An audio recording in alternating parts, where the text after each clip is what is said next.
आज के इस वीडियो में हम जानेंगे परमेश्वर ने अदन की वाटिका में भले और बुरे के ज्ञान के वृक्ष को क्यों रखा। आइए वीडियो शुरू करते हैं। परमेश्वर ने अदन की वाटिका में भले और बुरे के ज्ञान के वृक्ष को आदम और हवा को उसकी आज्ञा पालन करने या अवज्ञा करने के निर्णय को लेने के लिए रखा था। आदम और हवा जो कुछ चाहते थे वे उसे करने के लिए केवल उस भले और बुरे के ज्ञान के वृक्ष में से खाने को छोड़कर स्वतंत्र थे। जैसा कि हम उत्पत्ति की किताब उसका 2 अध्याय उसके 16 और 17 में पढ़ते हैं, और यहोवा परमेश्वर ने आदम को यह आज्ञा दी, तू वाटिका के सब वृक्षों का फल बिना खटके खा सकता है, पर भले और बुरे के ज्ञान का जो वृक्ष है उसका फल तू कभी न खाना, क्योंकि जिस दिन तू उसका फल खाएगा उसी दिन अवश्य मर जाएगा। यदि परमेश्वर ने आदम और हवा को निर्णय लेने की स्वतंत्रता नहीं दी होती तो वे आवश्यक रूप से रोबोट ही होते, केवल वही करते जो कुछ उनमें प्रोग्राम करके लगा दिया गया होता। परमेश्वर ने आदम और हवा को स्वतंत्र प्राणियों के रूप में सृजा था, जो निर्णय लेने की योग्यता रखते थे, भले और बुरे के बीच में चुनाव करने के योग्य थे। आदम और हवा को सच्चाई में स्वतंत्र होने के लिए उनको चुनाव करना जरूरी था। वृक्ष या उस वृक्ष के फल में आवश्यक रूप से कुछ भी बुरा नहीं था। ऐसा कुछ भी नहीं था कि फल में या स्वयं फल ने आदम और हवा को कोई अतिरिक्त ज्ञान दिया होगा। अर्थात भौतिक फल में हो सकता है कि कुछ विटामिन सी और कुछ लाभदायक रेशा रहा होगा, तो यह किसी भी तरह से आत्मिक पोषण के रूप में नहीं रहा होगा, परंतु अवज्ञा का कार्य आत्मिक रूप से मिटा देने का था।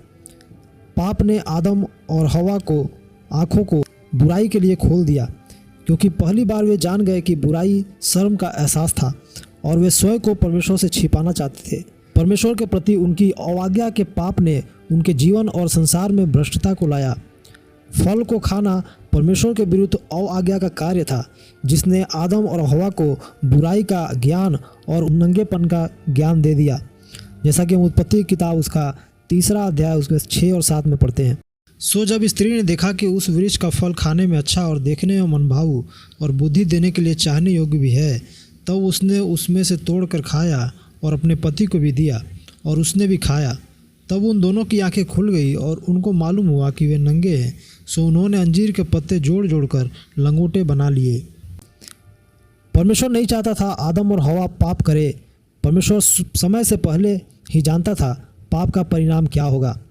परमेश्वर जानता था कि आदम और हवा पाप करेंगे और परिणाम स्वरूप उस संसार में बुराई, दुखों और मृत्यु को ले आएंगे।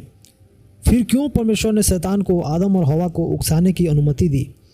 परमेश्वर ने शैतान को आदम और हवा को परीक्षा में डालने की अनुमति दी, ताकि वे निर्णय को लेने के लिए विवश हो सके। आदम और हवा ने अपनी स्वतंत्र इच्छा में परमेश्वर की अवज्ञा करना चुना और मना किए हुए फल को खा लिया।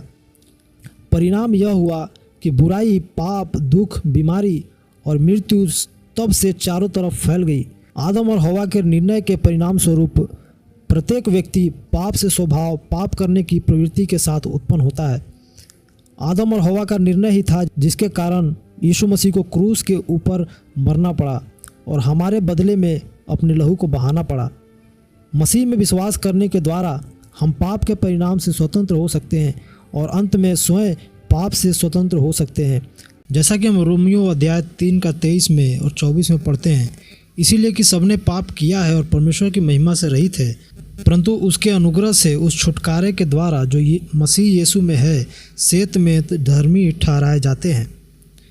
परमेश्वर इस सुंदर वचन के द्वारा आप सभी को आशीष करे। परमेश्वर आपको पाप से बाहर निकालना चाहता है। परमेश्वर आपको क्षमा करना चाहता है। आदम और हवा के द्वारा जरूर पाप इस संसार में आया, बल्कि यीशु मसीह के द्वारा उद्धार हमारे जीवन में आया है और पाप की क्षमा हमारे जीवन में आया है। परमेश्वर आप सभी को आशीष करे। अगर वीडियो अच्छा लगा हो तो वीडियो को लाइक करें, इस चैनल को सब्सक्राइब करें और इस वीडियो को ज़्यादा से ज़्यादा शेयर करें, ताकि और भी लोग इस वचन के द्वारा आशीष पाने पाए। धन्यवाद। जय मसीह की।